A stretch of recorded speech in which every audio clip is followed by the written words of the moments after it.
सुनो, अन्य युगों में राक्षस होते थे, रावणासुर, कंसासुर। कलयुग में कोई सुर नहीं है, सबसे बड़ा असुर यही है, इसका नाम है फोनासुर। हर जगह बजे न बजे।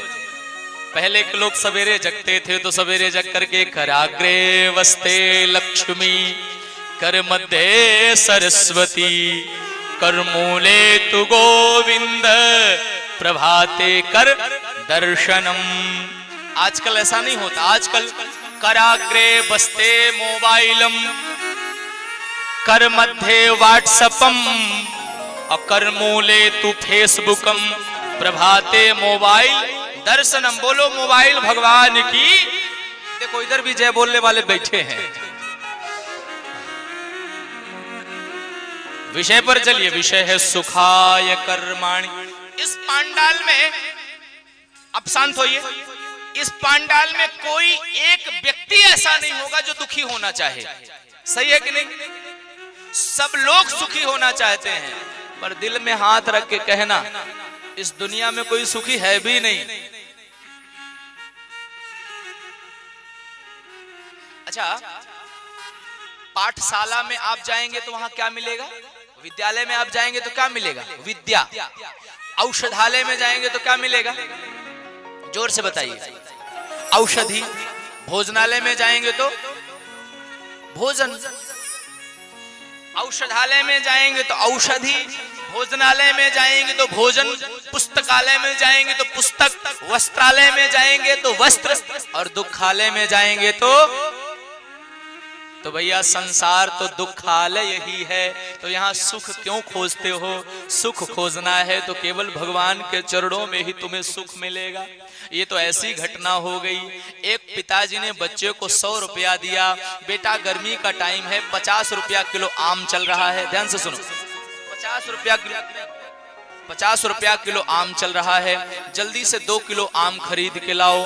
बच्चा मार्केट गया, 2 किलो आम खरीद के लाया। पापा ने कहा एक काम करो, ठंडे पानी में डाल दो, आम ठंडे हो जाएंगे तो हम लोग खाएंगे। घंटे भर के पीछे पिताजी ने बेटे को कहा बेटा आम निकालना। बेटा आम निकालने गया तो बाल्टी में एक भी आम नहीं था, माटी ही माटी थी। पापा को बताया, पापा उधर आम नहीं माटी है। पापा ने कहा कौन से दुकान से खरीदा? दुकान का नाम बताया। पापा के साथ बेटा पहुंचा, पापा ने 150 गाली दी। दुष्ट कहीं का, मेरे बेटे को तुमने पागल बना दिया, आम की जगह मिट्टी दे दिया। दुकान वाले ने कहा साहब गाली देने के पहले दुकान के बाहर निकलिए और बोर्ड को पढ़िए। बोर्ड को जब पढ़ा तो जानते हैं क्या लिखा था? बोर्ड में लिखा हुआ था यहाँ खाने का फल नहीं, यहाँ घर को सजाने का फल मिलता है। अच्छा, घर को सजाने वाले फल आते हैं, आपने देखा? पहली बार हम अपने महाराज जी के साथ दिल्ली गए, छोटे थे, 10-11 साल के होंगे। उसके पहले सजाने वाले फल देखे नहीं थे। अब एक टेबल में बैठे महाराज जी के साथ, हम भी बगल में, महाराज जी टेबल कुर्सी में, हम नीचे बैठे, और वो टेबल में बहुत फल रखे हुए थे, अनार, सेव।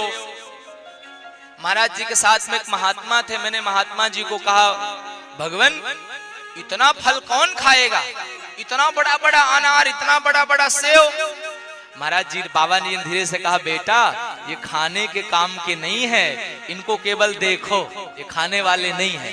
तो भैया संसार में सुख को केवल दूर से देखो और पास में जाओगे तो सुख मिलेगा नहीं।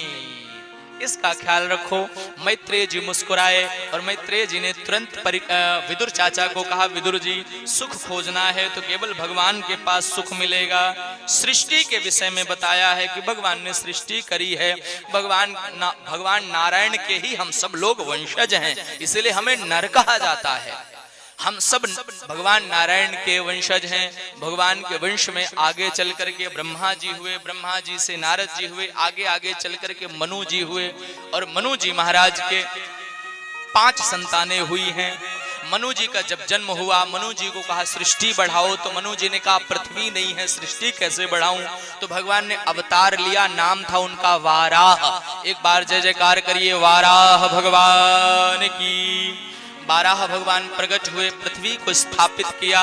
मनु जी की सबसे पहले 3 बेटियां हुई, नाम था आकुति, देवहूति और प्रसूति। मनु जी के 2 बेटे हुए जिनका नाम था प्रियव्रत और उत्तानपाद। सबसे पहले देवहूति का विवाह कर्दम ऋषि जी के साथ हुआ है, इसकी कथा कही है। एक बार सब कहो राधे राधे। मनु जी महाराज अपनी बिटिया देवहूति को कर्दम जी के पास लेके गए। ध्यान से सुनिए सभी।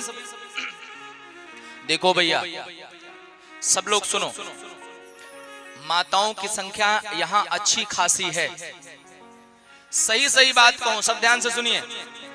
जो माताएं सही लगे तो सही मानिएगा, बुरा लगे तो बुरा मान जाइएगा। जो माताएं अपने पति से सेवा करवाती हैं, कुछ लोग मुस्कुरा रहे, अगली लाइन समझ गए आप? समय बदल रहा है साहब, क्या कहूं। पहले पति को परमेश्वर माना जाता था, समय बदल रहा है। पहले की माताएं समय के साथ पहले का टाइम कुछ और था, आज का टाइम कुछ और है। पहले घर की पहली रोटी बनती थी तो गाय को खिलाई जाती थी, और अंतिम रोटी कुत्ते को खिलाई जाती थी। अब आजकल समय बदल गया, घर की पहली रोटी आजकल की माताएं गाय को नहीं खिलाती, पति को खिलाती हैं। तो बेचारा पति गाय जैसा शांत हो रहा है। हाँ, भाई गाय वाली रोटी खाएगा तो गाय बनेगा। और आजकल की स्त्रियां, आजकल की माताएं बहनें, पहली रोटी पति को खिलाया तो पति गाय जैसा शांत हुआ, अंतिम रोटी खुद खाती हैं और क्या बन जाती है मैं कहूंगा नहीं, आप इशारे से बन समझ जाओ। तो भैया उसी प्रकार चलो। हंसने के साथ मेरा कहने का मतलब यह है, पति से सेवा मत करवाओ। पति बेचारा 8 घंटा ऑफिस से आया, अब टीवी देख रही है श्रीमती जी, चूल्हे में जाए तुम्हारी टीवी, थोड़ा बेचारे को पानी दो, पानी नहीं देंगी। अब बेचारा पानी खुद पिए, क्यों? चाय पियोगे? टीवी देख चल रही है, टीवी चलते चलते चाय पियोगे? पति ने काम पी लूंगा। एक काम करो, जाओ बना लो, हमारे लिए भी एक कप बना लेना। बताओ ये सेवा है? इस प्रकार से हंसने के साथ इस मूल बात पर रहिए। आप स्वास्थ्य खराब है, कोई आपत्ति विपत्ति है तो चलेगा, कोशिश करिए। हमारे गुरुदेव भगवान बहुत अच्छी बात कहते। देखो सही बात कहूं, सभी माताएं बहनें यहां बैठी हैं, शास्त्र की बात करूं, कोशिश करिए सभी माताएं बहनें, पति के सोने के पहले 2 मिनट पांव दबाइए, रोज दबाइए। अब पति लोग तो पीछे बैठे हैं लेकिन खुश हो रहे होंगे, गुरुजी अभी आपने काम का बोला, सबसे बड़ी भागवत आपने अभी बोली। प्रेम से कहो राधे राधे, जोर से कहिए राधे राधे। बैठा लो, पति का 2 मिनट रोज पांव दबाओ, हंसो नहीं, सच्चाई है। रोज पांव दबाओ, तुम्हारे घर में पति परमेश्वर के साथ साथ परमेश्वर की कृपा आएगी। रोज नियम से। बीमार उमार हैं तो फिर पति भी थोड़ा बहुत दबाए दे तो कोई गलती नहीं है, पति खुश हो जाए, गुरुजी हमारे लिए तो बोले नहीं। लेकिन स्वस्थ रहिए तो भगवान के भजन में व्यस्त रहिए, और व्यस्त रहिए, पति का ख्याल रखिए। ये शास्त्र की बात है, ऐसा मैं कह नहीं रहा, भागवत में लिखा है। कर्दम